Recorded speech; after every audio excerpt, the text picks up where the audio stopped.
Halo, selamat datang kembali di channel Ryuzi. Seperti biasa, kita akan membahas manhwa It's Over the Queen, So Fresh Husband is Actually Invisible. Tapi sebelum ke pembahasannya, alangkah baiknya tekan tombol like dan subscribe-nya terlebih dahulu agar Mimin semangat membuat videonya. Tanpa basa-basi lagi, kita ke alur ceritanya. Di episode sebelumnya, kita diperlihatkan Kyotian yang membayangkan dirinya yang dilayani oleh Sayuan. Kyotian bingung karena dirinya tidak mungkin memiliki dua permaisuri untuk dirinya sendiri. Kyotian menjelaskan bahwa dirinya saat ini secara resmi menikah dengan permaisuri Yan Agung. Kyotian tidak bisa melakukan hal seperti satu suami melayani dua wanita, karena tidak adil bagi Ziroyen dan Sayuan, dan uang mungkin tidak menyelesaikan masalah. Permaisuri Yan Agung lebih kaya darimu, apakah dia pamer? Tidak kan? Kyotian mengembalikan batu roh pemberian Sayuan dengan alasan, jangan menyia-nyiakan batu roh hanya untuk kepentingan yang tidak perlu, dan gunakan batu roh tersebut untuk modal pemulihan negara. Sayuan mengatakan, apanya yang sia-sia di sini? Aku jauh lebih kaya daripada permaisuri Yan Agung. Batu roh kecil belaka ini ada di mana-mana. Kyotian berkata, kau seorang putri dari negara yang ditaklukkan. Bahkan jika kamu memiliki perbendaharaan rahasia, kamu masih merupakan perbendaharaan rahasia yang ditaklukkan. Jadi mana kamu bisa menjadi kaya? Kamu mungkin tidak tahu, jika dihitung menurut harga batu roh kelas menengah ini, perbendaharaan kecil permaisuri Yan Agung setidaknya ratusan juta. Sayuan menjawab, tetapi kekayaan dalam perbendaharaan rahasia ini jika dihitung dengan batu roh kelas menengah adalah puluhan miliar. Kyotian pun kaget dan berpikir, sialan, membiarkan dia berlagak, ini keterlaluan. Perbendaharaan rahasia besar dan kecil ini terlihat lebih bagus daripada lemari besi tua ayah mertuaku. Belum lagi batu roh yang menyilaukan di perbendaharaan. Masuk akal juga. Jika keluarganya tidak begitu kaya, dia mungkin tidak akan bisa tumbuh sebesar ini. Kyotian mengakui bahwa Sayuan lebih kaya daripada Ziroyen, tetapi Kyotian tetap tidak bisa menerima batu roh yang diberikan Sayuan. Karena Kyotian sudah hidup di Yan Agung dengan sangat baik, sangat nyaman dan bahagia. Kyotian berniat memukul kepala Sayuan. Sayuan pun terlihat senang, tapi Kyotian tidak jadi memukul Sayuan dan mengatakan, jadi kau terlambat juga. Jangan terlalu bodoh di masa depan. Bagaimana kamu bisa menunjukkan latar belakang keluargamu kepada orang lain seperti itu? Sayuan pun langsung kaget, malu, dan hatinya berdebar-debar. Sayuan mengatakan, Aku semakin menyukaimu. Bahkan jika aku ditolak 3000 kali, aku tidak akan menyerah. Kyotian pun ingat bahwa Sayuan baru membangunkan atribut yang aneh. Sayuan meminta kepada Kyotian untuk menjadi teman biasa.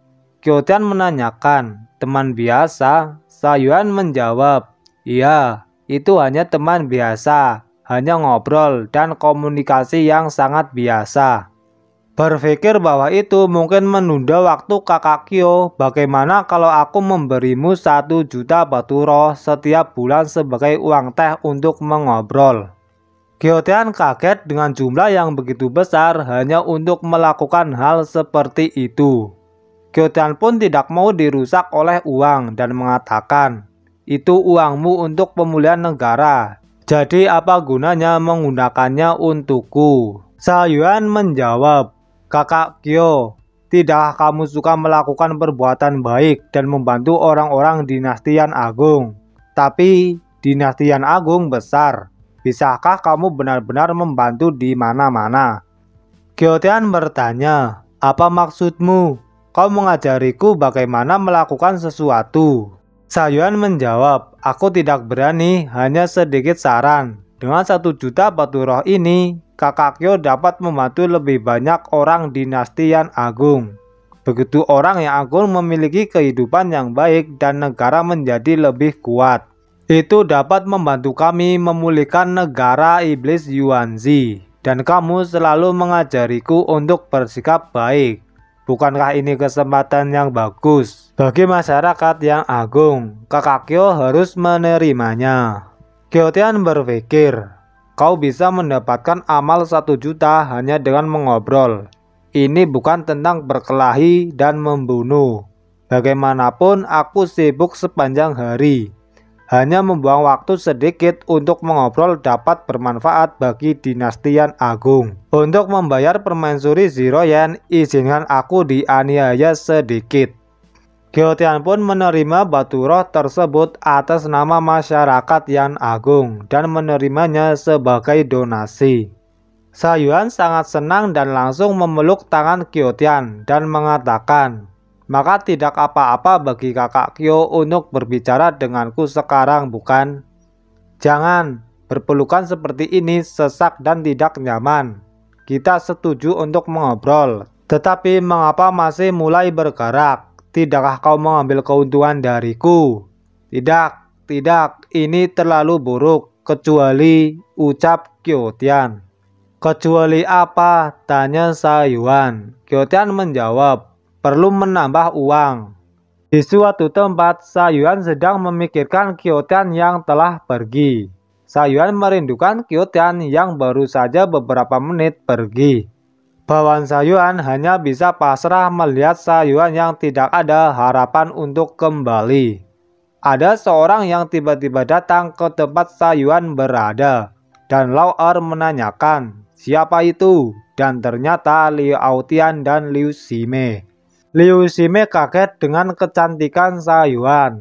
Liu Aotian menanyakan, Yang mulia, apakah Anda penguasa baru dari sekte Holy Demon? Liu Xime melihat ke arah Sa Yuan dengan malu-malu. Liu Aotian kaget. Liu Xime kesakitan karena matanya diserang oleh sesuatu dan mengeluarkan darah. Dan ternyata yang menyerang mata Liu Xime adalah Sa Yuan yang merasa jijik dengan tatapan Liu Xime terhadapnya. Sa Yuan meminta kepada Lao Yi untuk membunuh Liu Xime. Lao Yi langsung melancarkan serangannya ke arah Liu Xime. Liu Aotian menghadang serangan Lao Yi dan mengatakan, Patriark baru dari sekte Holy Demon, apa yang kamu lakukan? Lao Yi langsung menendang Liu Aotian, tapi Liu Aotian menahan tendangan tersebut dan menciptakan sebuah ledakan. Liu Aotian terpental setelah menahan tendangan Lao Yi. Liu Aotian mengatakan, apakah kau ingin merobek perjanjian 3 pihak? Sa Yuan pun mengabaikan perkataan Liu Aotian. Lao Yi melancarkan serangannya kembali, dan Liu Aotian menahannya kembali dan terus menanyakan, apa yang sebenarnya ingin Sa Yuan lakukan. Sa Yuan menyuruh Lao Yi berhenti, dan Lao Yi pun langsung kembali ke sisi Sa Yuan. Liu Aotian langsung berusaha untuk meringankan rasa sakit mata Liu Xime. Liu Aotian menanyakan, apa sebenarnya yang akan dilakukan Yang Mulia? Sa Yuan menanyakan, kau datang ke sini tanpa peringatan, apa niatmu? Liu Aotian menjawab, aku baru saja mendengar bahwa orang-orang dari sekte Holy Demon datang ke Yan Agung. Lalu aku datang untuk bertemu. Lao Shan mengatakan, bertemu? Tidakkah keluargamu mengajarimu untuk mengetuk pintu sebelum masuk? Lao Er berkata, jangan memperlakukan seolah-olah kau tidak mengerti bahwa kau kasar. Anakmu tidak mengerti tata krama. Ketika muncul langsung menatap patriark kami tanpa pandang bulu. Memangnya dia siapa? Apa dia layak? Liu Aotian kesal dengan apa yang dikatakan Lao Er dan Lao Shan. Tetapi Liu Aotian menahan emosinya agar tidak merusak rencana. Liu Aotian langsung memberi salam dan menanyakan kepada Sa Yuan bagaimana agar Liu Aotian bisa menembus kesalahannya. Sa Yuan menjawab, jika kau ingin masalah ini dilupakan, caranya sederhana. Kyo Tian, pangeran istana resmi permaisurimu adalah pria yang aku suka. Ketika kau melihatnya di masa depan, kau harus menyapanya. Jangan mempersulitnya dan membantunya dimanapun. Jika terjadi sesuatu padanya, aku tidak keberatan membalikan meja dengan Kekaisaran Dongyan dan Pavilion Tianji dan berhenti bermain. Dan Sayuan langsung mengeluarkan sebuah aura yang sangat kuat kepada Li Aotian. Apa-apaan ini? Apa yang dikatakan Patriark baru yang kuat dan mendominasi dari Sekte Holy Demon? Jika ingin putraku hidup, jika ingin masalah ini diselesaikan, aku harus melindungi bocah kecil itu. Qiutian, aku salah. Aku benar-benar buta. Orang macam apa kamu? Kamu adalah pria iblis yang menyebabkan masalah dunia. Meski memang agak tampan, ia juga memiliki temperamen yang tidak terlukiskan, yang bisa membuat orang merasa rindu dan dekat, ucap pikiran Li Aotian.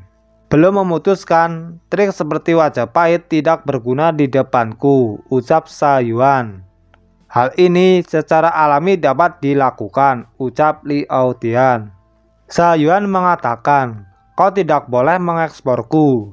Jika kau membocorkan jebakan dan membiarkan pria yang aku dapatkan melarikan diri, kau tahu apa konsekuensinya. Baik, pergilah.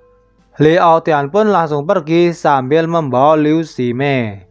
Li Aotian kesal, karena ini pertama kalinya Li Aotian menderita keluhan seperti ini sejak Li Aotian menjadi Perdana Menteri Yan Agung. Dan Li Aotian harus menyapa Qiutian dengan senyuman di masa depan. Li Aotian menyalahkan Liu Xime yang hampir saja merusak rencananya yang sudah direncanakan bertahun-tahun dan langsung membanting Liu Xime ke tanah. Jika saja mata Liu Xime tidak buta, Liu Xime berniat akan membunuh Li Aotian. Tetapi karena matanya bermasalah, cepat atau lambat Liu Xime akan membunuhnya. Di suatu tempat, Sayuan sedang membayangkan ketika Qiutian telah pergi meninggalkan Ziroyan dan pergi ke pelukan Sayuan. Sayuan senyum-senyum sendiri sambil mengatakan, pada hari itu seorang tidak boleh terlalu tidak berperasaan. Akan lebih baik membiarkan Ziroyan menjadi selir mas kawin. Laoyi hanya bisa pasrah menerima sifat Sayuan yang sudah tidak harapan untuk bisa dirubah. Di malam hari, Qiutian sedang berbaring di tempat tidurnya dan mengatakan, aku tidak tahu kapan Wang Cai akan ditingkatkan. Tanpa mode bantuan tidurnya, aku tidak terbiasa. Wang Cai pun langsung memberitahu bahwa peningkatan sistem telah selesai. Qiutian menanyakan, sudahkah kau menyelesaikan peningkatan? Ya, Master, aku telah membuat Anda menunggu, jawab Wang Cai. Qiutian langsung pergi ke lautan kesadarannya. Qiutian kaget dengan sosok wanita cantik yang memakai baju pelayan tepat di hadapannya. Qiutian menanyakan, Wang Cai. Halo Master, jawab Wang Cai sambil menganggukkan kepalanya. Qiutian menanyakan, bagaimana kau bisa menjadi seperti ini? Wang Cai menjawab, sebagai pelayan Anda, aku tinggal di tubuh Anda, dan aku meningkatkan dan berevolusi tanpa sadari. Menunjukkan bentuk seperti ini, penampilan antropomorfik setelah evolusiku adalah milik mimikri asli. Dan Anda dapat memahami bahwa citra asliku seharusnya seperti ini. Sedangkan untuk pakaian setelah mode bantuan tidur dihidupkan. Setelah merangkum informasi host, aku tahu hobi Anda seperti ini. Tampilan ini dibuat untuk menyenangkan Anda. Qiutian beralasan bahwa dirinya tidak memiliki hobi seperti itu. Qiutian pergi dan menyuruh Wang Cai untuk mengaktifkan mode bantuan tidur. Wang Cai menurutinya dan langsung memprosesnya. Qiutian meminta kepada Wang Cai dengan malu-malu untuk mengganti sutra putihnya menjadi sutra hitam, karena Qiutian lebih menyukai sutra hitam. Wang Cai tersenyum dan langsung menggantinya menjadi sutra hitam. Wang Cai mengatakan, mode bantuan tidur diaktifkan untuk melindungi jiwa host dan memblokir ingatan mimpi buruk. Medan gaya pelindungan ingatan meminjamkan kekuatan master, dan terisi penuh. Semoga mimpi indah. Selamat malam, Master. Itu adalah yang menyebabkan masalah bagi mimpi Master. Apakah itu milik ingatan Master saat di bumi? Ucap pikiran Wang Cai. Wang Cai langsung melihat ke arah monitor dan melihat Qiutian kecil sedang bermain dengan seekor anjing. Instruktur datang dan memberitahu peringkat Qiutian yang sudah berada di tingkat 1 di usia 6 tahun. Qiutian sedang memberi minum untuk anjing tersebut dan tiba-tiba pemimpin datang. Pemimpin merupakan ayah angkat Qiutian. Pemimpin memuji Qiutian dan menanyakan apakah Qiutian menginginkan sebuah hadiah. Qiutian menjawab, tidak ada. Pemimpin mendengar bahwa anjing tersebut dilatih oleh Qiutian sendiri, dan pemimpin memuji Qiutian. Pemimpin menanyakan siapa nama dari anjing tersebut. Qiutian menjawab Wang Cai. Wang Cai langsung menjilat Qiutian. Pemimpin mengatakan, Qiutian, meskipun kamu masih sangat muda, tapi menurutku sudah waktunya memberimu tugas pertama. Qiutian pun langsung bersedia untuk melaksanakan tugas pertamanya. Pemimpin memberikan pistol kepada Qiutian dan menyuruh Qiutian untuk membunuh Wang Cai. Dan tiba-tiba monitornya pecah yang disebabkan oleh Wang Cai. Wang Cai langsung mendekati jiwa Qiutian dan menaruhnya ke pangkuan Wang Cai. Dan Wang Cai mengucapkan terima kasih atas nama yang diberikan Qiutian kepadanya. Di suatu tempat, Qiutian sehabis tidur langsung pergi menuju ke aula utama untuk mendiskusikan masalah dan melaporkan proposal untuk membangun panti asuhan dan menunggu Ziroyan membuat keputusan akhir. Yang Ming dan Jenderal Zhong memberi hormat kepada Qiutian. Liao Tian melihat Qiutian yang sedang berjalan ke arahnya. Liao Tian langsung memberi salam dan mengatakan, aku bertemu dengan pangeran. Apakah Anda tidak beristirahat dengan baik tadi malam? Ada sebatang dupa di rumahku yang menenangkan pikiran dan memiliki efek yang sangat baik untuk membantu tidur. Setelah pengadilan, aku akan mengirim seseorang untuk mengirimkannya kepada pangeran. Para menteri yang lain kaget dengan apa yang dilakukan Liao Tian. Qiutian kaget dan mengatakan, sial, apa yang kamu lakukan? Dupa beracun untuk membunuhku. Qiutian berpikir, untuk bersikap sopan tanpa alasan, baik pemerkosaan maupun pencurian, Perdana Menteri Liu ini tidak tahu air busuk apa yang ada di perutnya. Bagaimana kalau bunuh saja dia? Sial, terlalu banyak orang. Sulit melakukannya. Bagaimana kalau menunggu lebih sedikit orang? Tidak, Qiutian, tenang. Liao Tian cukup penting bagi Yan Agung saat ini. Jika membunuhnya, dinasti Yan Agung akan runtuh. Bagaimana permaisuri dapat merawatmu? Qiutian pun mencoba bersikap tenang. Liao Tian berpikir, apa meracunimu sampai mati? Jika bukan karena wanita gila itu, maukah aku datang untuk menunjukkan kebaikan kepadamu? Juga tatapan Qiutian barusan akan membunuhku. Siapa yang memberimu keberanian? Tidak, aku harus tenang.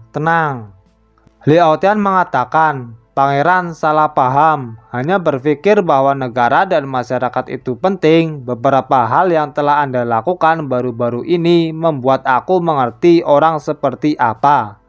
Gelar Dewa Perfect Soft Race memang pantas didapatkan. Qiutian pun kaget dengan apa yang dikatakan Liao Tian dengan sangat keras tentang julukan Qiutian di depan umum. Dan para menteri langsung ketawa. Beberapa saat kemudian rapat telah selesai dan para menteri langsung pergi. Di suatu tempat terdapat Ziroyan yang menanyakan, Liao Tian barusan kenapa sangat mendukungmu? Apa kau benar-benar tidak melakukan apa-apa akhir-akhir ini? Qiutian menjawab, aku juga terkejut bahwa sikap Liao Tian berubah drastis setelah bangun dari tidur. Yang mulia, Anda tidak melihat bahwa sebelum rapat pengadilan barusan, dia tersenyum padaku dengan cemerlang. Itu memang tidak normal, dan Liu Xime tiba-tiba sakit di rumahnya. Aku tidak tahu apakah ada hubungannya, ucap Yang Ming. Qiudian ingat dan meminta izin untuk pergi terlebih dahulu.